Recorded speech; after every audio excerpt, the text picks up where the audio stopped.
में डिस्कस किया कि first law of thermodynamics for a cycle as well as for a process and after that हमने discuss किया consequences of first law of thermodynamics.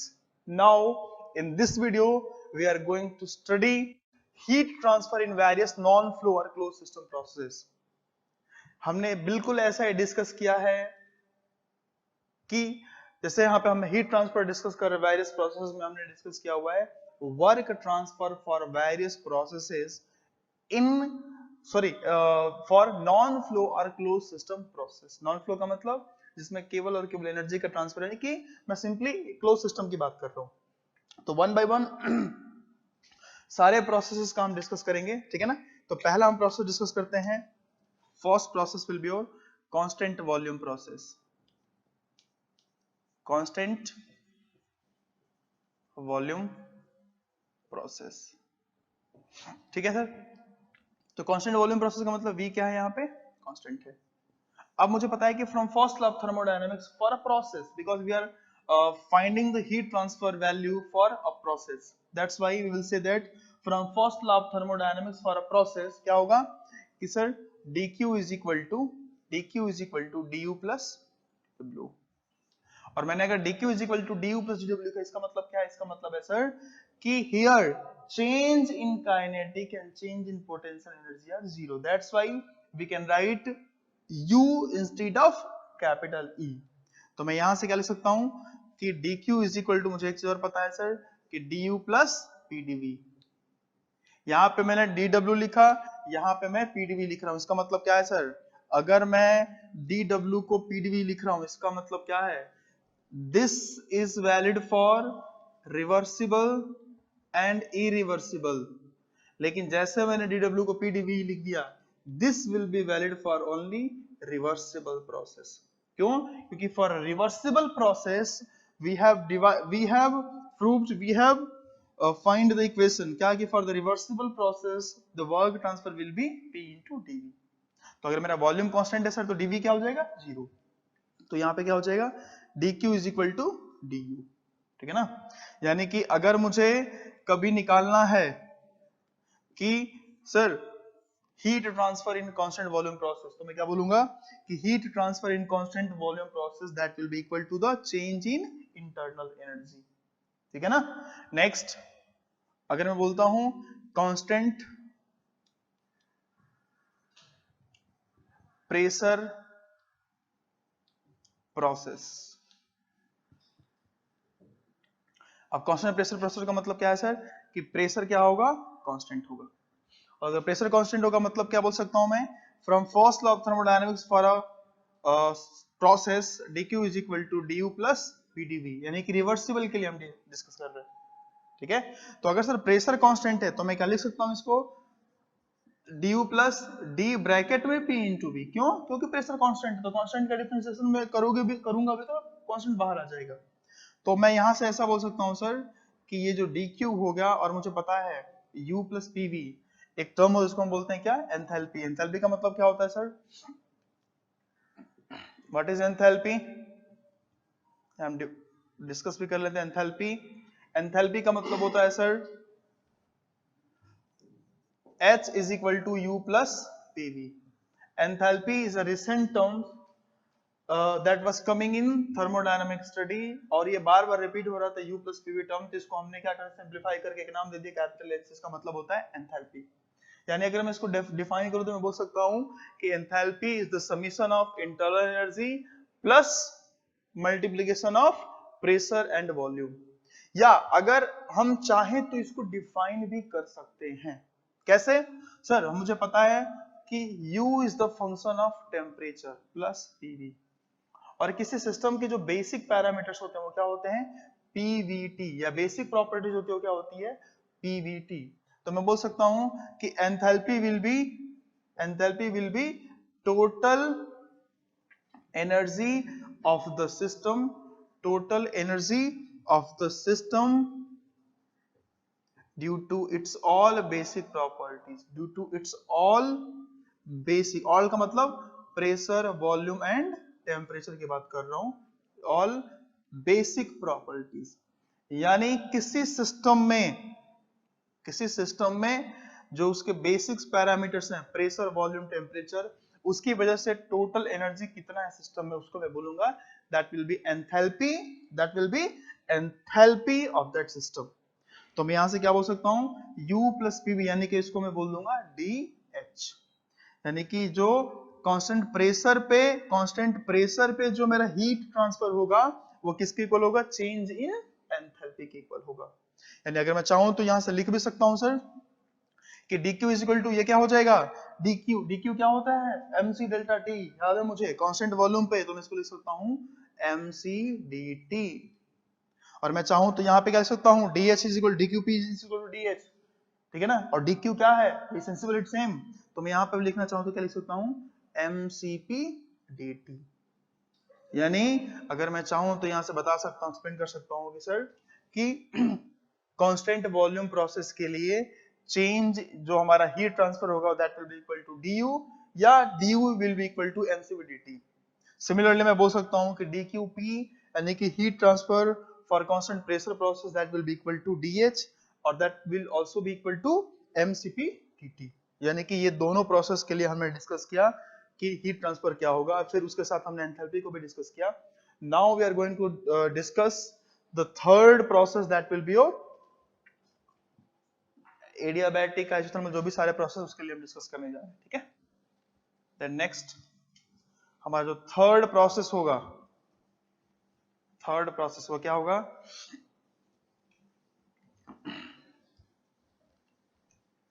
Isothermal process.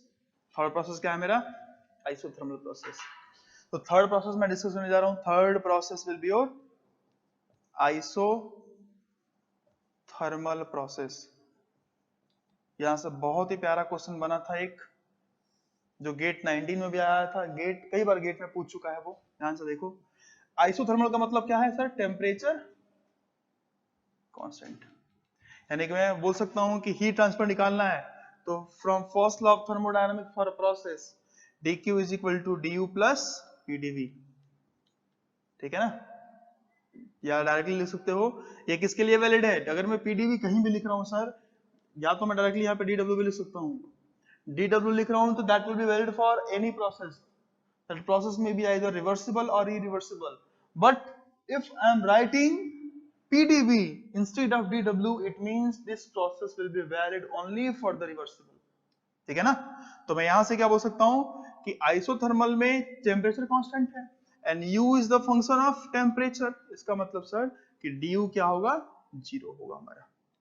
जब du zero है तो मैं बोल सकता हूं कि dq is equal to dw। अब देखो कितना प्यारा क्वेश्चन बनता है इससे।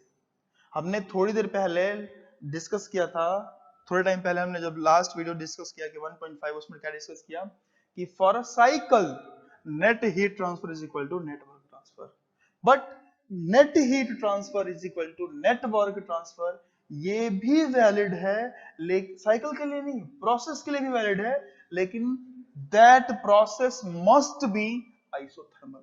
यही क्वेश्चन पूछा था गेट 19 में, ठीक है ना। यानी कि अगर आइसोथर्मल प्रोसेस में बात कर रहा हूं सर तो dq will be equal to dw, clear. तो ये हमने डिस्कस किया थर्ड। नेक्स्ट अगर मैं फोर्थ बात कर रहा हूं एडियाबैटिक प्रोसेस की, फोर्थ बात कर रहा हूं एडियाबैटिक प्रोसेस का सर। तो एडियाबैटिक प्रोसेस के लिए हम क्या देखेंगे कि एडियाबैटिक प्रोसेस के लिए सर देखेंगे हम कि हमें पता है कि एडियाबैटिक प्रोसेस के लिए dq क्या होगा, dq विल बी जीरो, क्योंकि एडियाबैटिक प्रोसेस का मतलब वो प्रोसेस जहां पे सिस्टम और सराउंडिंग के बीच में कोई भी हीट इंटरेक्शन नहीं है, उसको हम बोलते हैं एडियाबैटिक प्रोसेस। तो यहां से हम क्या बोलेंगे कि sir dq is equal to du plus dw, dq is equal to du plus dw। यानी मैं यहां से बोल सकता हूं कि for adiabatic process dq will be, हमें dq तो निकालना डायरेक्टली, इसकी जरूरत नहीं है, तो हमें डायरेक्टली हम बोल देंगे कि सर हीट ट्रांसफर निकालना है मुझे, अगर एडियाबैटिक है तो हीट ट्रांसफर डायरेक्टली क्या हो जाएगा, जीरो। तो heat transfer for adiabatic process will be directly zero. Next जो हम डिस्कस करने जा रहे हैं और लास्ट पॉइंट क्या कि हीट ट्रांसफर इन पॉलीट्रॉपिक प्रोसेस, और इसको मुझे ध्यान से समझना है सर। क्यों ध्यान से समझना है, क्योंकि अभी तक अगर आपसे कोई पूछे कि सपोज एक सिस्टम है, ठीक है ना, और उस सिस्टम में आप हीट सप्लाई कर रहे हो, एक सिस्टम है और उस सिस्टम में आप हीट सप्लाई कर रहे हो, तो बताओ हीट सप्लाई करने की वजह से सिस्टम के टेम्परेचर में क्या चेंज आएगा। यानी अगर कोई सिस्टम है, उस सिस्टम में मैं हीट सप्लाई कर रहा हूं, तो सिस्टम के टेम्परेचर में क्या चेंज आएगा। तो यूजुअली आप ये बताओगे कि सर सिस्टम में हीट सप्लाई कर रहा हूं, मतलब कि सिस्टम का टेम्परेचर बढ़ जाएगा। लेकिन माय डियर ध्यान से सुनो, अगर किसी सिस्टम में मैं हीट सप्लाई कर रहा हूं, तो ऐसा भी पॉसिबल है कि उस सिस्टम का टेम्परेचर कम हो जाए। ठीक है, और ये क्वेश्चन आईएएस 2016 का पहला ही क्वेश्चन था, सेट बी का, आई थिंक पहला ही क्वेश्चन था कि, और ये चीज जो हम डिस्कस करने जा रहे हैं कि सर अगर कोई सिस्टम में मैं हीट सप्लाई कर रहा हूं, इट डजंट मीन कि उस हीट सप्लाई करने की वजह से उस सिस्टम का टेम्परेचर बढ़ेगा। सिस्टम का टेम्परेचर बढ़ भी सकता है और कम भी हो सकता है। ठीक है, तो ध्यान से देखते हैं कैसे। तो नाउ ये बहुत इंपॉर्टेंट टर्म होगा, जिसके लिए हमारा ये कौन सा है, पांचवा जो हम डिस्कस करने जा रहे हैं, क्या कि हीट ट्रांसफर इन पॉलीट्रॉपिक प्रोसेस। पॉलीट्रॉपिक प्रोसेस, लेकिन उससे पहले कुछ टर्म्स हमें डिस्कस करने पड़ेंगे। वो टर्म्स क्या क्या है सर, हमें पता है कुछ चीजें कि Cp by Cv that will be equal to gamma. हमें एक और टर्म पता है क्या कि Cp minus Cv that will be equal to R। यानी अगर दोनों को मैं दोनों की हेल्प से निकालूं तो मैं बोल सकता हूं कि Cp will be equal to gamma R upon gamma minus 1 and Cv will be equal to R upon.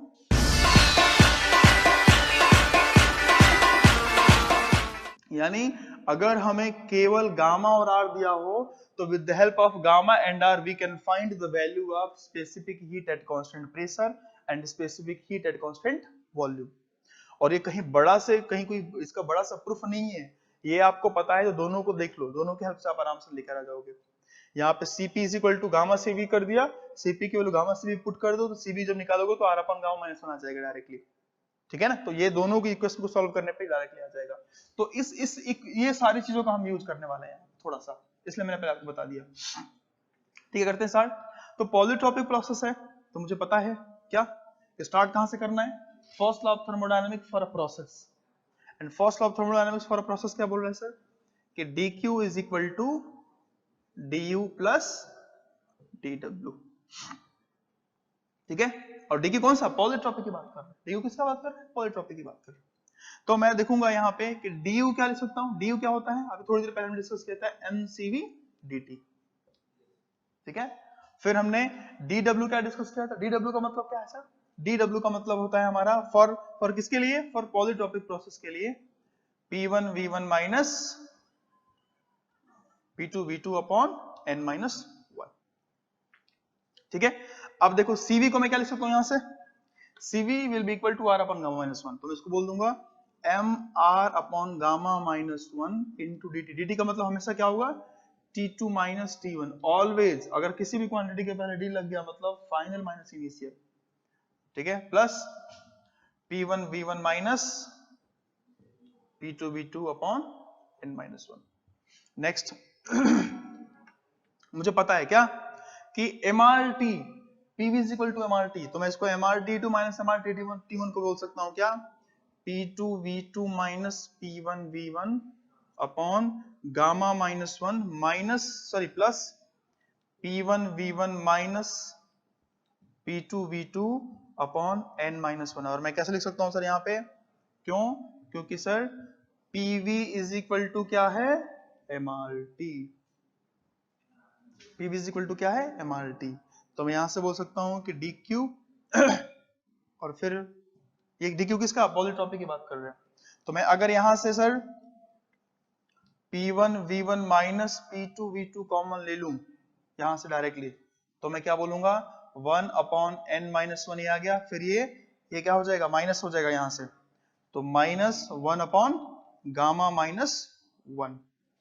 तो यहां से हम क्या बोल सकते हैं इसको कि p1 v1 minus p2 v2 into, अभी क्या हो जाएगा gamma minus 1 minus n plus 1, यानी कि डायरेक्टली हो जाएगा gamma minus n upon n minus one into gamma minus one. ठीक है, तो यहां से अगर मैं n माइनस वन को बाहर लेके आ जाऊं तो मैं क्या बोल दूंगा कि gamma minus n upon gamma minus one into P1 V1 minus P2 V2 upon n minus one. और ये क्या है, dq किसके लिए, पॉलीट्रॉपिक के लिए। ठीक है, तो अगर dq पॉलीट्रॉपिक के लिए है तो मैं यहां से क्या बोल सकता हूं सर, इसको मैं बोल सकता हूं कि ध्यान से देखो, dq polytropic that will be equal to gamma minus n upon gamma minus 1, मतलब gamma minus n upon into ये किसका वैल्यू है, थोड़ी देर पहले हमने डिस्कस किया हुआ है, P1 V1 minus P2 V2 upon n minus 1, मतलब क्या है ये है सर dw पॉलीट्रॉपिक। ये क्या है, dw पॉलीट्रॉपिक। यानी अगर मुझे कुछ पूछता है कभी कि पॉलीट्रॉपिक प्रोसेस के लिए हीट ट्रांसफर बताओ, then by using this formula we can find the value of polytropic heat transfer। लेकिन उसके लिए क्या चाहिए, मुझे पॉलीट्रॉपिक वर्क ट्रांसफर चाहिए, फिर n और गामा की वैल्यू चाहिए। ठीक है, तो अभी हमने डिस्कस किया कि पॉलीट्रॉपिक प्रोसेस के लिए मैं हीट ट्रांसफर कैसे निकालूंगा। नाउ एक हम बहुत इंपॉर्टेंट चीज डिस्कस करने जा रहे हैं, जैसे मैंने बोला आपको कि सर ऐसा भी पॉसिबल है अगर किसी सिस्टम में मैं हीट सप्लाई कर रहा हूं तो सिस्टम का टेम्परेचर कम हो जाए। ये कैसे पॉसिबल है, क्योंकि जनरली हम जानते हैं क्या, क्योंकि सिस्टम में मैं हीट सप्लाई कर रहा हूं तो सिस्टम का टेम्परेचर बढ़ना चाहिए, लेकिन सिर्फ हीट सप्लाई करने के बाद मैं क्या देख रहा हूं कि उसका टेम्परेचर कम हो जाएगा। How it can be possible sir? So for that we are going to start an important concept that will be your specific heat of polytropic process. और ये देखोगे आप थोड़ी देर में समझ में आएगा आपको, यानी कि पॉलीट्रॉपिक प्रोसेस में ऐसा पॉसिबल है सर कि आप इनपुट दो, कुछ जो भी इनपुट दे रहे हो उसका डबल आउटपुट मिल जाए, ऐसा भी पॉसिबल है। या एक इस तरीके से और भी बोल सकता हूं कि पॉलीट्रॉपिक प्रोसेस में ऐसा भी पॉसिबल है सर कि आप सिस्टम में हीट सप्लाई कर रहे हो और सिस्टम का टेम्परेचर कम होते जा रहा है। ठीक है, तो थोड़ी देर पहले हमने अभी जो नीचे निकाला था, क्या निकाला था कि dq polytropic that will be equal to, क्या था sir, dq polytropic is equal to, हमारा इक्वेशन था थोड़ी देर पहले हमने देखा था, थोड़ी देर पहले इक्वेशन क्या देखा था, गामा माइनस, थोड़ी देर पहले देखा था gamma minus n upon gamma minus one into dw polytropic. ये हमारा इक्वेशन था। अब हम क्या चेक करने जा रहे हैं, specific heat for polytropic process, और इसका सिग्निफिकेंस क्या रहेगा, देखना ध्यान से। हमें पता है सर कि dq is equal to, generally हम क्या लेकर चलते हैं, mc डेल्टा t, और यहां से c क्या होता है, c हमारा स्पेसिफिक हीट होता है। उस तरीके से मैं यहाँ पे स्पेसिफिक हीट निकालना चाहता हूं। तो अगर मैं इस इक्वेशंस को देखूं या इस को देखूं जो पहला वाला हमारे पास है, क्या बोलूंगा कि sir dq polytropic that will be equal to gamma minus n upon gamma minus 1 into dw polytropic क्या है, dw पॉलीट्रॉपिक है P1 V1 minus P2 V2 upon n minus 1। ठीक है सर, और मैं यहां से बोल सकता हूं P1 V1 minus P2 V2 को PV is equal to MRT के फॉर्मूला से क्या बोल सकता हूं, MRT1 minus MRT2। तो यहां पे क्या बोल दूंगा, gamma minus n into MRT1 minus T2 upon gamma minus 1 into n minus 1। ठीक है, और मुझे भी ये भी पता है कि जनरली मैं कंपेयर कैसे करने वाला हूं, mc डेल्टा t से। तो डेल्टा t का मतलब क्या है कि मुझे t2 माइनस t1 लेके चलना है, लेकिन यहाँ पे क्या आ रहा है t1 माइनस t2, तो मैं t2 माइनस t1 ले लूं, तो t2 माइनस t1 लेने के लिए माइनस कॉमन लेना पड़ेगा, तो माइनस कॉमन लूंगा तो क्या हो जाएगा n माइनस गामा, ठीक है, अपॉन n माइनस 1। क्यों, क्योंकि सर ये जो है r अपॉन गामा माइनस 1, इसका मतलब थोड़ी देर पहले हमने डिस्कस किया था, क्या होता है R upon gamma minus 1 is equal to CV। तो मैं यहां बोल सकता हूं ये into M into CV into T. तो ये हमारा क्या है, DQ पॉलीट्रॉपिक। तो अगर DQ पॉलीट्रॉपिक को मैं कंपेयर करूं, यानी कि इक्वेशन नंबर इसको मान लो 1 और इक्वेशन नंबर 2 मान लो, तो M डेल्टा टी, तो जो हमारा CP पॉलीट्रॉपिक क्या होगा, C पॉलीट्रॉपिक। ये C पॉलीट्रॉपिक की बात कर रहे हैं। जो C पॉलीट्रॉपिक होगा ये किसके इक्वल होगा, ये इक्वल होगा सर किसके equal, n minus gamma upon n minus 1 into CV। ये हमारा होगा पॉलीट्रॉपिक स्पेसिफिक हीट। अब आप पूछोगे कि सर हम क्यों निकाल रहे हैं इसको, ठीक है। तो मैं बोलूंगा सर देखो ध्यान से, यहां से अगर मैं देख सकता हूं n की वैल्यू 1 से ज्यादा होती है, इसका मतलब जो नीचे डिनोमिनेटर का पार्ट है वो तो पॉजिटिव होगा। लेकिन यहाँ पे देखो n की वैल्यू गामा से हमेशा छोटी होगी, मतलब n माइनस गामा है, इसका मतलब जो पॉलीट्रॉपिक स्पेसिफिक हीट है वो हमेशा क्या होगा, नेगेटिव होगा। यानी यहां से मैं बोल सकता हूं कि जो C पॉलीट्रॉपिक होगा वो हमारा नेगेटिव होगा। Now what is the physical significance of polytropic specific heat. तो ध्यान से देखो सर, एक छोटा सा कॉन्सेप्ट हम देख रहे हैं यहाँ पे। हमने निकाला सबसे पहले क्या निकाला, ये कि D Q polytropic is equal to N gamma minus N upon gamma minus 1 into D W polytropic. एक काम करते हैं, एक एग्जांपल लेके इसको वैल्यू पुट कर लेते हैं। Suppose N is equal to 1.2 and gamma is equal to 1.4, क्योंकि हमें पता है कि एन छोटा हुआ गामा से। और जब अगर यहां पे हम वैल्यू पुट करेंगे तो क्या देखेंगे सर कि D W polytropic that will be equal to gamma minus N, gamma कितना 1.4, तो 1.4 minus 1.2 upon 1.4 minus 1 into D W polytropic. इसका मतलब क्या है, इसका मतलब है सर कि डी क्यू पॉलीट्रॉपिक अगर मैं निकाल रहा हूं सर, इसको सिंप्लीफाई करो 1.4 माइनस 1.2 यानी 0.2 और अपॉन 0.4 यानी कि 1/2 डी डब्ल्यू पॉलीट्रॉपिक। यानी कि यहां से मुझे पता चल गया सर कि D W polytropic is equal to 2 times D Q polytropic. अब ध्यान से देखो इस चीज को, अभी तक हम ये समझते आए हैं from first law of thermodynamic for a process D Q is equal to D U plus D W, यानी कि जो भी अमाउंट मैं सप्लाई करूंगा सिस्टम में डी क्यू, वो कुछ डी यू में जाएगा कुछ डी डब्ल्यू में जाएगा। यानी अभी तक हम ये क्या डिस्कस करते हैं कि किसी प्रोसेस के लिए मैं क्या देख रहा हूं कि सर मैं हीट सप्लाई कर रहा हूं, तो हीट सप्लाई जितना कर रहा हूं उससे कम ही मेरा वर्क ट्रांसफर होगा। हीट ट्रांसफर जो होगा वो दो पार्ट में डिवाइड होगा, वर्क ट्रांसफर में और इंटरनल एनर्जी के चेंज में। मैक्स टू मैक्स आइसोथर्मल में इक्वल हो सकता है, लेकिन मैं यहां पे क्या देख रहा हूं सर कि for polytropic process the work transfer will be almost double of polytropic heat transfer. यानी कि आप जितना हीट ट्रांसफर दे रहे हो सिस्टम में उसका डबल वर्क ट्रांसफर हो रहा है। How it can be possible sir, मतलब साफ है सर। अगर मैं बोलता हूं कि मान लो मैं सिस्टम हूं, अगर आपने मुझे 100 रुपीज दिए DQ, तो मैं क्या करूंगा, कुछ अपने पास रखा DU इंटरनल एनर्जी, कुछ अपने पास रखा, सपोज 20 रुपीज अपने पास रखा और कुछ अपने पास रखूंगा, तो मैं कुछ अपने पास रख रहा हूं, तो जो आपने मुझे दिया 100 उससे कम ही दे पाऊंगा मैं बाहर, वर्क ट्रांसफर DW, ठीक है। लेकिन यहां पे क्या बोला जा रहा है, आपने मुझे 100 रुपीज दिया और मैं बाहर कितना दे रहा हूं 200 रुपीज।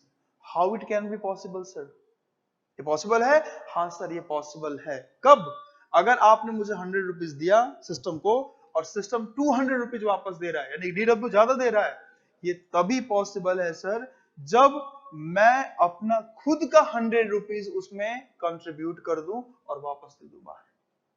और सर यानी कि इंटरनल एनर्जी खुद सैक्रिफाइस कर रहा है, अपना इंटरनल एनर्जी खुद कंट्रीब्यूट कर रहा है वर्क में। और अगर ऐसा पॉसिबल होगा तो इंटरनल एनर्जी की वैल्यू एक्चुअल में कम हो जाएगी, और जब इंटरनल एनर्जी कम हो जाएगा सर, तो internal energy is the function of temperature, और जब वो टेम्परेचर का फंक्शन है मतलब कि उसका टेम्परेचर बहुत कम हो जाएगा।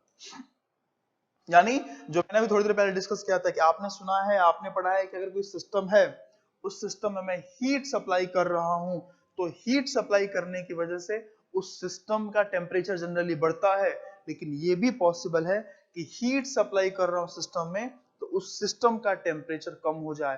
कब? जब वो सिस्टम हीट जितना ट्रांसफर करना उससे ज्यादा वर्क दे रहा है, और ज्यादा वर्क देने का मतलब इंटरनल एनर्जी खुद कंट्रीब्यूट कर रहा है वर्क ट्रांसफर में, और अगर इंटरनल एनर्जी सिस्टम का कम हो जाएगा सर, तो उसका टेम्परेचर भी कम हो जाएगा।